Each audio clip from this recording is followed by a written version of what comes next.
The Desert Tiger Podcast.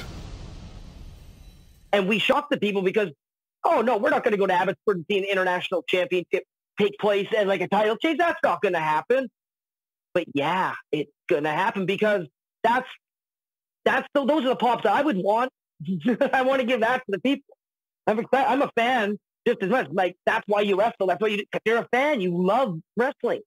Mm-hmm. Well, and you want those moments where you can draw people in, where they'll come in and, okay, yeah, it's a title match. All right. Like, why would they put this title from the UK on? Oh my God, what just happened? Yeah, and the mix-up, like our tournament night, even when we went with The Show Must Go On, you know, there was a Broadway match between, or double pin, I think it was the finish, and Judas Icarus and Travis Williams, and they were both champions at the time, and they just put it all on the line, but they told such a story. And I can put over all the matches and all the people. I'm very excited about company just because we do that. We think outside the box. Now is going to be the tricky part. And as the promoters and workers, we say now it's going to be hard because between speaking out and social media and people's comments and thoughts on politics and their thoughts on vaccinations and masks and all of the things that have happened in the last year, there is such a divide. A lot of the world, unfortunately, I don't know the workers that I knew a year ago. None of us know anybody because we haven't seen anybody. A lot of us could have, I think there was a lot of self-reflection. I know for myself, I had to look back and say that in full minutes, I have been a shitty person in my life. I might have the good edge of me, and I've always tried to do right by people in this business and try to help build people up and be enhancement talent and nod and smile. Try to help build people up. Genuinely, I've been hurt by things that people have done in this business to me, but I know that I've also watched people be hurt and done nothing about it. I've seen bad things happen. I have done the whole close your ears and shut your mouth, and I let people adult and handle their own business. But I could have been a better person standing up in those situations. I think that's part of it. Part of this is also important for me to be able to admit that as a person, as well as a promoter and a wrestler.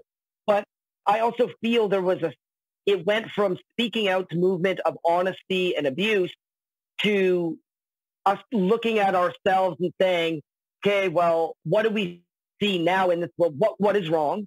And then going back and be like, well, hey, all of those things that happened to us, now we look at it differently and now, oh, that's wrong. And then we're feeling just as invigorated, but we're all in a different spot now. It's not like 5-10 years ago. And not to say that if you felt in any way negative in this and had a negative experience in this business from anybody, that's never going to be justifiable, right? Whether it's bullying, whether it's harassment, whether it's whatever context. I also don't know anymore what is taken out of context, what people are embellishing, what have they actually heard about. Some stuff is genuine, true, factual things that have come out, and I can't imagine that. And I also can, because I've gone through a lot of things in this business that made me want to walk away from a company, walk away from people, and not be around this business anymore because I felt really hurt about how I was treated or something that I may have seen. And then you get to that line where you're not really, that's someone saying you're not really Switzerland if you're not doing anything, right? Or you don't have an opinion, but you're watching it all go down. You're like, hey. And then occasionally you pop up and comment. I don't have all the information about everybody. I think that to my own credit or discredit, and this will tie back to PPW, I don't know our wrestling community enough. I know I have a lot of acquaintance friends. I know everyone has treated me well. That's why I don't want to come on here and bury anybody because, to be honest, nobody has really gone out of their way to personally, intentionally think, hey, I'm going to just hurt Steve. There's been things that people have done that have hurt me, things that have said, rumors and things I've heard, but I don't overly feel hate more than I feel respect or love when I'm in a locker room or things. So I don't, but that's also part of my naivety. There's like, as the saying goes, and I took it Startup Black. She was talking to me recently. It's probably from someone else, maybe, or maybe she's just that clever. We'll give it to her. One person's bully is another person's best friend. And that's the problem that we have here in this business. because everyone's treated me right. No one's wronged me. Like the people that went down that with the speaking out movement and things of that nature, they haven't personally come after and hurt me, but the morality of what went down is wrong. And then you turn that into yourself. Okay, well, out of all the things that are bad in this world and in this wrestling business, what's been done to me that was right? What hasn't been wrong? And what's that level? And then it got into such a blur and a fight about all of these things. And then as you know, you get into the politics thing really towards where it wasn't even our country, although we had elections in general in the last handful of years, but it wasn't, you know, and just opinions and all this is just, we are all entitled to our own opinions, our own thoughts, our own views of the world 110%, but it doesn't mean we have to hate rage on each other about that, especially on media, especially, and that's why I don't banter. There's been things lately that I could have stood up for, I could have involved and tried to separate people or say my thoughts and opinions. But I feel that a comment misconstrues my true voice. I would rather talk with you about my feelings and people can see whether or not I'm genuine and think that I am or not, rather than be like, oh, that comment was really insensitive or didn't get the context of what I'm trying to do. But now we're at a point going back to everything. As a booker for PPW, who am I going to book? Who's a good guy now and who's a bad guy now? It doesn't matter if you've been in this business 20 years or 2 years. Nobody's been wrestling for a year. There's a few people that I see have dabbled in their own private rings or in facilities, but there's no training classes. Some people might have taken the time to get in better shape. I took the time to take better care of myself, so I'll be happy. Give me a ring, I'll roll around a little bit, and I'll get back in there, and I won't feel like I sat on my hands all COVID. But some people are going to come back. They're going to have that ring rust. They're going to have not the dedication. They may not even want to come back. And who are we going to judge? It's like, well, I could book so-and-so, but if that person is mad at so-and-so because something happened 6 years ago in another province and he put a whoopee cushion in your bag and now all of a sudden you're butthurt about it. The HR vetting process of how we're supposed to book shows now is unfathomable to me. At the beginning of COVID, at least all of the promoters were talking privately in a group. And that's the truth. Like we always communicated with one another, even though we're all different businesses, we would stay in touch. And even the fabric of that has come apart in the last year where we won't talk to each other. We won't engage each other. It's very seldom we as promoters even want to talk or bring up the subject of wrestling because there's so much negative that's been drawn from this. Now there's no positive. So I think that's really the only negative turmoil that I'm having with running a company now is, well, who do we start with? And to what extent? What extent is the level of bad? Do I tolerate that somebody made a joke at someone's expense a while ago and they're still hurt about it? Or do I leave it to them as adults to say, we are in a business. If you want me to hire your individual contract services, you show up, you do business. Sometimes people who hate each other do the best business, absolute best business. I would rather be in the ring against the guy who wanted to kick my ass than not, to be honest with you, because the crowd will know that is real, right? So many topics. I forgot about all the match listings too. You got me all riled up about wrestling here. No worries. No worries. Go way on back later on. But it just got me thinking about all these fun matches. But it's going to be hard because I have good personal relationships, in my opinion. And I think that was also the PPW's credit, where as a worker, I've worked almost everybody or interacted with everybody in British Columbia, somewhat the Pacific Northwest. Washington has come up here a lot over the years. Some of the friends I've made, some of the people, the talent that has come out of the Pacific Northwest, Alberta and BC, is just, it's not nearly focused on enough. But now to try to feel the pressure of needing to vet everybody and their personal backstories as to whether or not they've been addicted to somebody in this business is the mental strain of being a promoter now. Because I can book promotionally who I think I would like to see and hope that they're ring ready when the next, and I've rewritten the next card. We're ready to go for PPW. We already had pre-booked the entirety of 2020 and 2021 for dates. We were lived up. We were all ready to go until COVID happened. But we're in the same boat. As soon as we green light it, we're going to go. But the names on that booking sheet, how to get there is going to be tough because I love everybody in a good way because I always see the good in everybody. And so I'm naive to the darkness, and that's probably really a downfall of myself. And I don't know what we'll do with that, but I've had a great time running it. I'm grateful, even if it was only 7 shows. Maybe we don't ever run again. I'm not saying that that's the thing, but maybe I didn't. But I had an opportunity, and we had those moments, and we gave Abbotsford that something, and we gave these wrestlers something, and the locker room something a little bit different. There was a few ruffles here and there in the last couple shows, but people showed me still that they would work professionally together. Now, after all of the things through speaking out, though, and voicing stuff through COVID and everyone's personal opinions, I think more being out on their sleeve. Their hearts are being worn on their sleeve. As I talked to somebody the other day, I used that analogy too. But if people just have it all out there, they're going to, yeah. I don't know if they're going to want to work together or how it's all going to pan out. So it's definitely going to be a difficult process to get started for sure. Just finding out those initial people who it's like, okay, who can work with each other. And then once you get to know who that list is, then of course it becomes a little bit easier. Of course, you want to continue to bring more people in and otherwise. So you have to continue to vet and everything else. And we talked a lot about the training in Western Canada here and a lot of that situation. So let's maybe talk about a respect standpoint and from like a positivity standpoint as a promoter.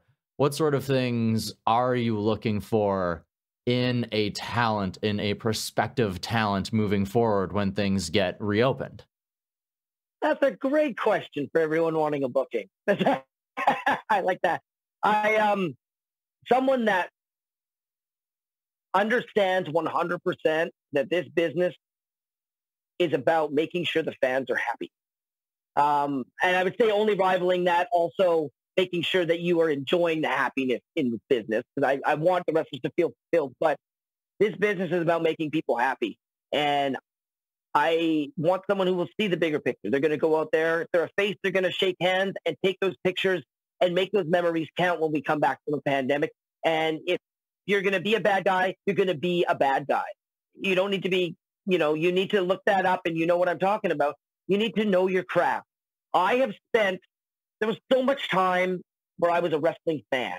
And then I broke into the wrestling business and I stopped watching wrestling except for occasionally this, that, and the other. I didn't enjoy a lot of product that started happening in the early 2000s post Attitude Era. I go back and I watch some of the things. Now I can say in the last handful of months, every single day, it's podcasts, videos, it's studying psychology. I haven't been so passionate about making sure I'm ready for whenever we get that green light than anything else.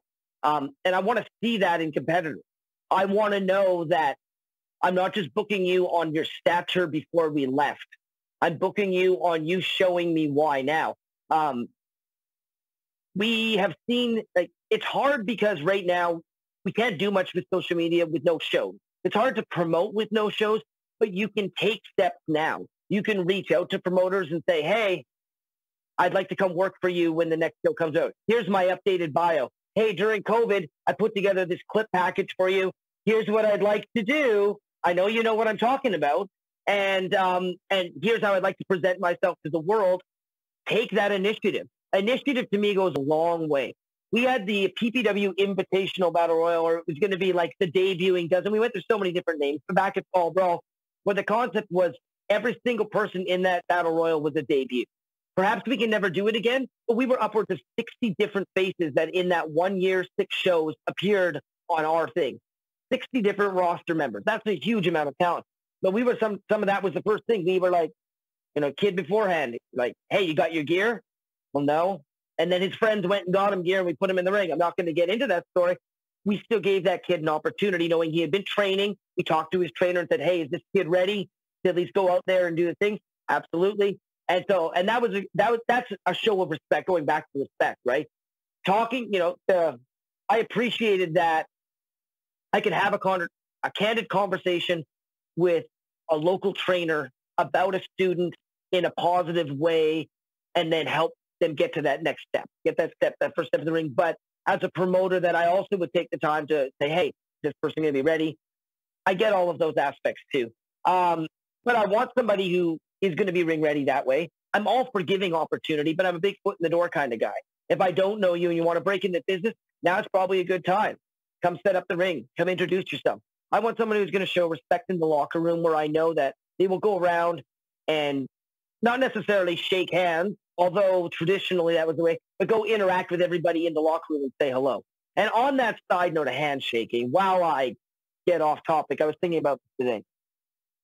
For us back in the day, as I can say that, I think like a 40-year vet, the purpose of the handshake between us workers was to show a sign of respect. I'm going to work you light. I'm going to work you respectfully. That was the point of the handshake.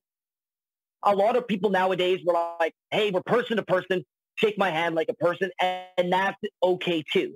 But I feel that at some point in the last year, the light handshake is getting a bad rep for different reasons. And I still am a person who will do a mix of both. I read the room. If someone wants to shake my hand, I'm going to shake your hand. I'm a businessman. If you're a worker who wants to be a traditional wrestler in that regard, I'm not going to look at you in some weird way because you come up and shake my hand in a dainty manner. But sorry, go back. No worries. No worries at all. And I understand that for sure. I'm someone who enjoys the worker handshake myself because I understand, even though I'm just a referee, I understand that very respectfully, where it's like, this is something that the business has been doing for a long time. And it's exactly that, I'm going to return you home nice and safe. Like, we're trying to give each other a nice sign. And it's like saying it without saying it. And that's what I really like about it. And that other thing too is like, even as a referee, that I'm working on a reel for once we get back to wrestling, because even as just a referee, like, I want to make sure that I'm ready to show my work to various people. And it's these moments where you can be working on your promos, you can be working on merchandise. Like, these aren't things that you have to rush into as soon as we get the green light, where it's like, okay, I need to put all of these things together. It's like, you can have your images ready to go so that like 3 weeks before you go into a show, that you're sending this off to a printer. Like, you have videos ready to go. You've been working on your promo game and your character and your costume, whatever it happens to be, so that when you come back, you're ready to get out there and make the most of every single opportunity after missing a lot of opportunity. Absolutely. And hopefully we'll, so those initiative is a big thing. I obviously am going to want to book a lot of local talent. I'm not, and by local, I mean provincial now. There's still people from Alberta I want to bring in because we were going to start that transition of starting to blend the provinces and start doing a little bit multi-promotional work eastward. And unfortunately, COVID also hit, and then we were kind of stuck to do that. So I want to start mixing those people in. And ultimately, figure matches, I like having first-time matches. And even if it doesn't add stability to every single story, sometimes just seeing two people work a story is just enjoyable. I would like, I'd like to just put two ring in a, I would love to see Kikyo and Rhea in a ring. Because Rhea has been absolutely working on her game, and she has been fierce. And she won the VIPW Heavyweight Championship and was absolutely on fire. And Kikyo is a powerhouse who's ever been evolving. She's had over 10 years of experience in this business, internationally traveled. We had brought her up to fight Liza Hall. Rhea had come out, and she had won a triple threat over Scarlett and Bambi Hall, which was a great match at that time too. But I've never seen, like, it's things like that. I'm like, men and women just like mixing it up in a fun way. So I'm going to factor that in. And like you said, then there's the vetting process. It's like, well, you got to take that in. Is it, and I don't feel like I want to babysit. I have children. I don't want to dad the business. I just want to show up and say, hey, here's what we're doing. Here's what I think is going to be entertaining. And that's the promoter's privy. Here's what we've come up with. But hopefully, and so far along, I think we've done a great job of providing unique enough entertainment that it is catchy in its own way. You're not gonna see those things elsewhere. But I also hope that you do. I was really proud of the fact that a few months later that we saw that there was a Canadian championship being defended at VIPW from a different company as well. And, and other promotions at BC we're seeing the merit of like, hey, yes, let's mix it up. Let's do those things, and it's exciting when we all work together for that, because really the BC wrestling fan and wrestling fans in general, like that's That's why we do this. We do it because we love it, but it has to be about them. And anything else about people? I think that's pretty much it. Individual merit as best we can get it, and figure out who the people want to see and whether or not those are the right people connect with the audience. Every person's different. Every style is different. I like to have a very eclectic mix of characters on our shows, different styles and personalities, especially the ones that may clash sometimes in a good way. So I guess we'll have to see. And then, of course, I've got the varying thoughts.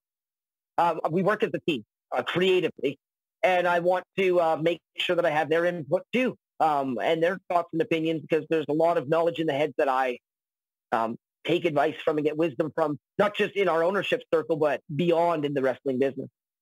Okay, fantastic. I'm glad that we could touch on that for a little bit, because, I mean, the opportunity to come back could be on the precipice. It could be on the forefront of being very soon. So it's very good for these people to have this information, and for fans to also know that if they want to see somebody, reach out to the promoters, tell them who you want to see, who you think is a good wrestler, who you think could bring things to your local promotions, because you as fans too, you can help make a difference in building somebody's career.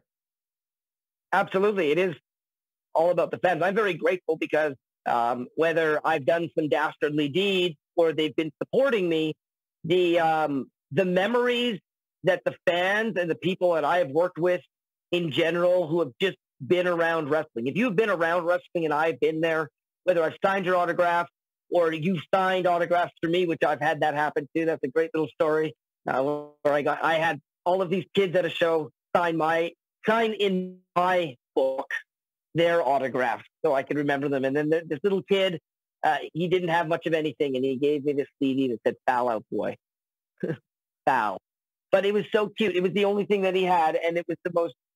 It was the happiest gesture. So, but again, I got off topic there again, and bring me back.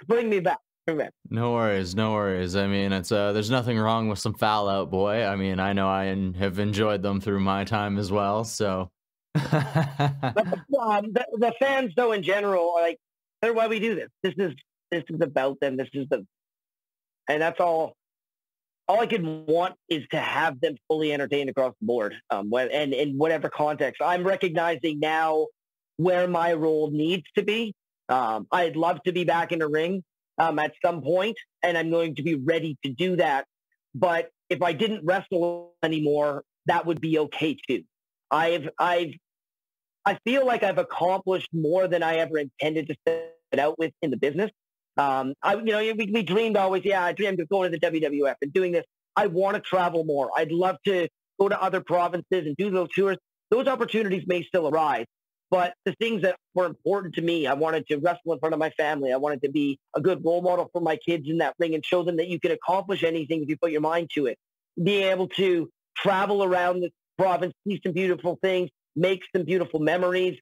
That's all I could ever have wanted out of this business, and I've had that. So I don't go away with regret, but now I've transitioned. I'm like, well, how can I promote? How can I build people up? I want to start taking a more of a backstage role to be able to help newer kids learn and develop properly in this business and maybe take it to that next level. I would love to eventually open a school out here in Abbotsford. I think there's a buzz and an interest. Right now on the mainland, I know when the dojo reopens, that will be a hot spot for people to go. They're going to have probably a very solid program back in place. I haven't seen their program, but I know that people that are training there are very talented.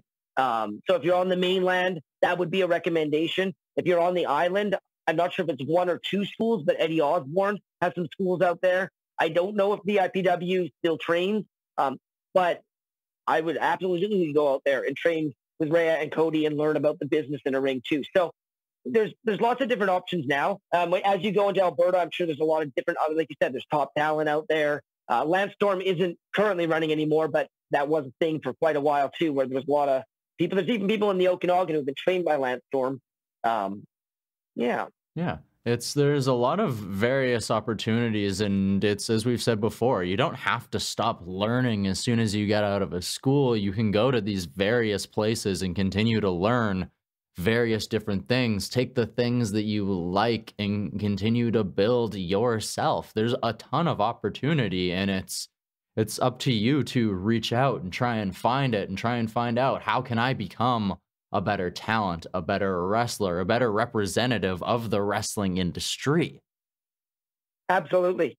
If you ever think as a person in this business that you've stopped learning, then you need to leave the business. Like that's that's just a fact about anything that you're going to. If you want to be an astronaut and all of a sudden you don't like space anymore, why are you going to be an astronaut? You know, like it's the same thing. If you are a wrestler or a referee or a manager or whatever the case is, if you have aspirations in general for your own dreams and you lose the passion and interest in them, then why are you doing it, right?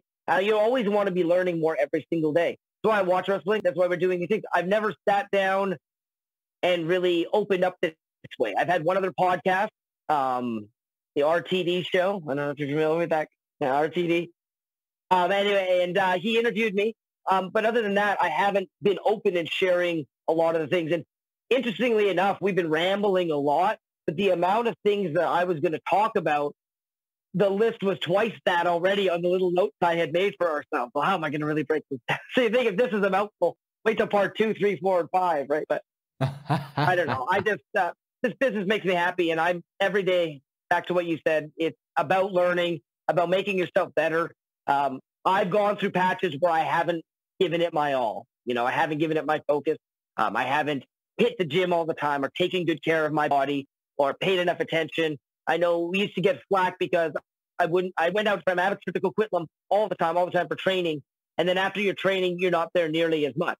And then you would get the rep because you weren't in their training with them or those people. So then they thought you were lazy and you weren't training at all. Why do you need to be in a ring? But there's many ways to be ring ready all the time. And it doesn't necessarily, I'm not saying that you should go to training as often as you have an opportunity, but I know where rings are. I have been in a ring in the last year.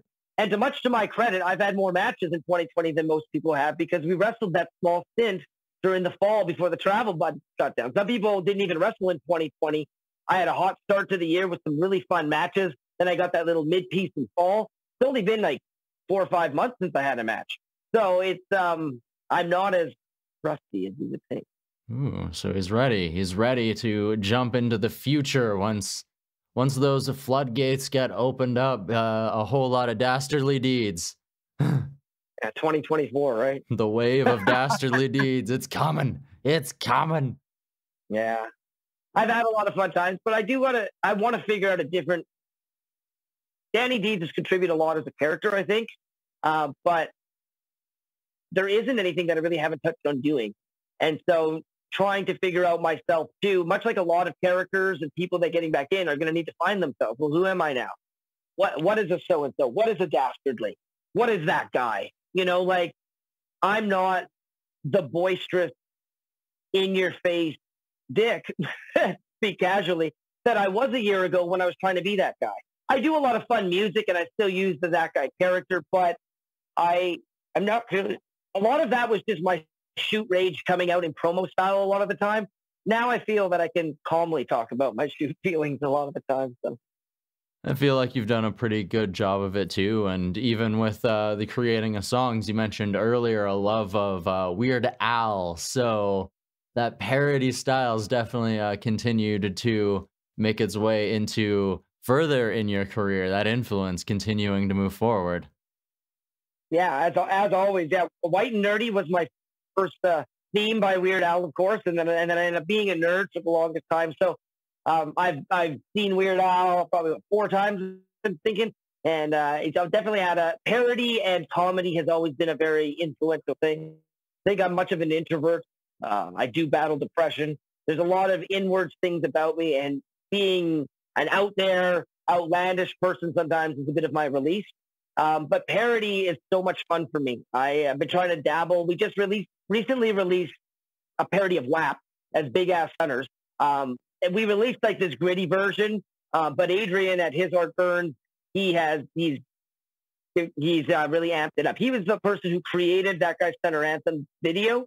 So I give him the credit for putting that together. He's an absolute genius. He's got such a mind for this business, and maybe one day we'll see him further involved in front of a camera kind of way. But I really appreciate to him for that. But it's so much fun. I've been working on them. I have all these other parodies lined up. I think it's something different. I get to sing, I get to be outlandish, use my wrestling, and also my passion for off-key music. So Yes, it's putting together a lot of these passions and making them come out and turning the dial up a little bit and being you and being true to you and then projecting that out into the crowd. yeah, I like it. I wasn't intentionally going to do that guy's Center Anthem live, but I'm like, well, since it's out, we might as well do it. It was really mainly pertinent to that show, and that's interesting too. Like sometimes I will write and do a whole parody just based on one show, and so even going back now, when I did that Wrestling God instead of Rap God, when I that Marty Sugar diss track, and that was one of my big like raps. I'm going to just try this out, and I did the whole 4 or 5 minutes straight. I really enjoy doing that. I like doing a one cut. I know people can edit and they can do all the things. I'm a one-cut person, and I will go back and do this recording 100 different times and sing that chorus 100 times just to get to the end to sing that last chorus. I don't know why. I feel there's like a authenticity in me about it, but yeah, people can check out my YouTube and go look at that. We'll have more releases. Yeah, they'll find a link down below in the description to this video, whether it's one or a few parts. We'll put links in there. The audio, it'll be there too, so they should definitely go and check out the parodies and everything else and all of the amazing things that Danni Deeds is doing. You can find his matches online too. You can find his history, databases, all of those incredible things online. But one thing that is a little bit harder to find a little bit of here is I want to know a little bit more about Danni Deeds, the human being, the family man, the otherwise. You're a father. The real me. I am happily a father. I love being a dad. Being a dad trumps even being a wrestler. And it was one of the things that I'd also wanted to do. I feel that I just love this world. I just love people. I love happiness, and I don't know. I have 2 beautiful daughters, and I could not be happier. I'm so grateful to watch them grow, and I run my own business. I was an event planner for years. I was in restaurants for many a year. I've done pretty much all of the different styles of jobs you could try to work in this community in some capacity, and I've kind of just melded that all together into a business that's become a full-time gig for me as well around wrestling. So that's me in a nutshell. I'm here. I'm engaged to Scarlet Black. Is that a kayfabe thing? But that makes me pretty happy. That makes me pretty lucky. She busts my balls literally sometimes, like she does on those corner spots where she gas pedals me, which for some reason she gets really, really strange satisfaction out of. But she's my partner day by day and keeps me sane. So really be fair to credit her as part of my big life too. And I love my friends, and that's, a lot of it is just interacting with my close-knit group and hanging out and enjoying the community when I can, getting out, taking care of myself. And yeah, that's about it. I had some political ventures. I did run for mayor in 2018. I wanted to do a little bit more for the community also, and have kind of an underdog story where I definitely feel that my experience within the community and my ability to do good business, I would have been able to do the job well. And again, that's why I put up my name to recently run for council, because there was going to be a by-election. But I know this podcast is pre-taped, but it was just yesterday 2 days ago where I actually stepped out of that council race to focus more on being a family man. I'm a workaholic, and when I work, I give 110% to my work. And no matter what it is, that's what I do. And 110% is it. You know the term. I know everyone else. Oh, you can't do 100. I get it. Okay, calm down, internet. But I give it my all to what I do, and I was geared up and ready to go, and I was amped up. And I'm like, yes, I want to continue to do this. There's a by-election. I could help out for a year, band-aid a situation, have a different voice and opinion out there, and we've been waiting. and we've been waiting, and we've been waiting. and, and the city's doing a fine job running itself with the people that are there. And so then over the last few months, as you know, every day with COVID, like what happened less than a week ago, the internet and the indie scene in the Okanagan blew up for a variety of reasons. And now here we are, just Saturday afternoon, we're chit-chatting here, and we're, and we're talking about other things. But by the example is that every single day, everything absolutely changes, right? And 2 months later, my focus is fully on my family and my business. I'm very excited, like after many, many years of working, because I do share custody. The girls have a great mom, and we go back and forth, co-parent extremely well. But I finally have a schedule where I will only be with them when I'm not working. And so I can all my time with them can be with them, and then all my other business stuff can be separate. And that, to me, is it's like a retirement. It's a rewarding experience. And because all I want is my kids. All I want is my family and friends. And so that's all I can really want. So that's coming up. So I'm excited about that. And who knows? Like I said, I'd love to open a school. I'd love to run PPW as long as we can run it, and help do different things in our community, make it bigger. I know it could be bigger. This whole entire independent scene in this province is waiting to explode. Once we're able to do stuff, like we had over 10 promotions running before we closed everything down. And that's because there's a lot of different creative ways. It's so, working at the Lucha Libre Spectacular was one of the best experiences. Touching back on some of those matches, working for VIPW. I had a no-holds-barred match with Rhea Von Slasher, and it was one of my favorite things of all time. There's a match where Sloane kicked my ass really bad in front of her family. That was still fun, but in its own way. But it's those really truly heady moments when you're seeing like a mother weep in the front row, those kinds of things. But I don't know. When we come back, I'm really hoping that we all just see that bigger picture, that we can be happy. It's like wishing for world peace, but really, there's no reason why we can't really try to spin a positive light on this. Like, it sucks. It sucks that so many of us are so. It's great to our credit that we are also different, and that's why we're in this, because that's what makes the uniqueness is great, but the hate for each other's uniqueness is not.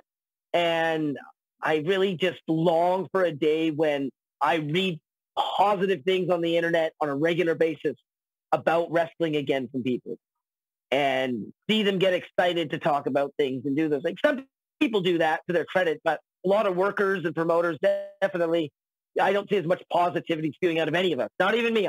I've been putting up a lot of random free poetry lately that has been impassionate to me on my page. But I haven't really been saying or doing much of wrestling, and haven't been much of an inspiration lately. But we need to be. Get fired up and be happy, because it'll come back, and we're going to want it. Yes, exactly. We're going to want it. The fans are going to want it. And that's part of what is important, like we've been saying here. We don't just do this for ourselves. We do this for the fans.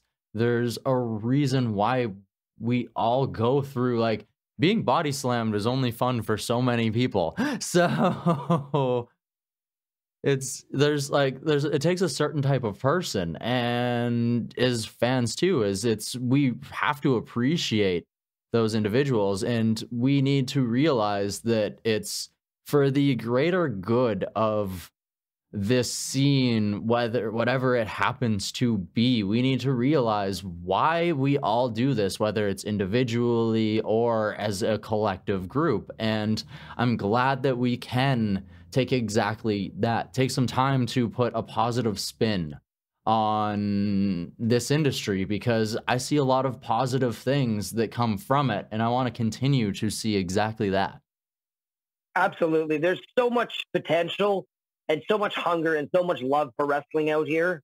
And like the next generation of people coming up, the people who have been here and paved the way, like we all love it. And it all comes off differently. And it's weird. Like some people, one person's angry outburst could really just be a passionate feeling about how they feel about something, as opposed to, whatever it is. But when we all come back together, I really hope people just realize that we need to be reflective of ourselves and fix ourselves first and make ourselves better. A lot of that's been mentally for me too, acknowledging a lot of my assholeries and doing things wrong and not standing up and taking accountability. That's a hard thing. Not everyone will do that, and that's not their walk. You don't have to feel that you're accountable for whatever. I feel accountable for me. I feel sad knowing that I've seen things and been around things that in hindsight, perhaps I shouldn't have seen or allowed. And nor will I'm not ever going to throw anybody under the bus because that's not my business. That's, if you want to deal with your own, whatever demons, your own ways, people, that's up to you. But for me, I'm looking forward to everybody again. I want to go hug our friends and family in this wrestling environment. I want to hear the cheers. I want to hear the boos. I want to go back to work with the colleagues that I know have treated me well over the years. And I want to see the joy that people have in their eyes when it comes to wrestling right in front of me. And however that all comes to play, whether it's 2, 3, 4, 5 years from now, whether it's as a worker or as a promoter or just as a quiet guy, and maybe the last time you ever hear from Danni Deeds again, there's no other podcast, there's no whatever. I had a great time. And I'm really, truly grateful for anyone who's ever put me in their ring or worked with me. I never have looked at anybody in a really negative light and said, hey, you did me, like, know that you've touched me in a way, you've helped me learn, you've helped me experience this life, and I am ever grateful for it. And I just take it all with me. And hopefully we'll get that back. And hopefully you'll all get to experience the same kind of joy I'm feeling.